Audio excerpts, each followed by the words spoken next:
கர்த்தருடைய பரிசுநாமத்துக்கு ஸ்தோத்திரம் உண்டாவதாக. எத்தனையோ வருஷத்துக்கு முன்னாடி ஏசாயா தீர்க்கதரிசியாக சொல்லப்பட்டிருக்குது. அவர் ஏசாயா தீர்க்கதரிசி இயேசுவை பற்றி சொல்லியிருக்கிறாரு இல்லையா? தேவன் மூலமாக ஏவப்பட்டு தீர்க்கதரிசனம் சொல்லியிருக்கிறாரு.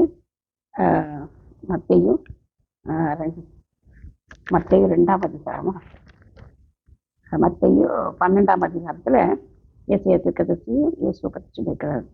இதோ நான் நெறிந்த நான்களை, இதோ நான் தெரிந்து கொண்ட என்னுடைய தாசன், என் ஆத்மாவுக்கு பிரியமாய் இருக்கிற என்னுடைய நேசன், என் ஆவிகளை அவர் மேல் அமர பண்ணுவேன். அவர் புறஜாதியாருக்கு நியாயத்தை அறிவிப்பார். வாக்குவாதம் செய்யவும் மாட்டார், கூக்குரலவும் மாட்டார். அவருடைய சத்தம் ஒருவனும் வீதிகளில் கேட்பதும் இல்லை. அவர் நியாயத்திற்கு ஜெயம் கொள்கிற பண்ணுகிறவரும், நெறிந்த நாணை முறிக்காமலும் மங்கி எறிகிற திரி அணைக்காமலும் இருப்பார். அவருடைய நாமத்தின் மேல் புறஜாதியார் நம்பிக்கையா இருப்பார்கள் என்பதே. இந்த மாதிரி ஏற்கனவே அவர் சொல்லியிருக்கிறார். புறஜாதியார் நம்பிக்கையா இருப்பாங்க. சொந்த ஜனமே அவர் என்ன செய்த காட்டி கொடுத்து என்ன செய்யுது, சிலுவையில் அறைன்னு சொல்லுது இல்லையா? அவருடைய சொந்த ஜனமே அவரை விட்டுருச்சு. ஆனால் புறஜாதியார் தான் அவர் என்ன பண்ணுவாங்க, சுவாசிப்பாங்க. அவர் நாமத்தின் புறஜாதியார் நம்பிக்கை வைப்பாங்க.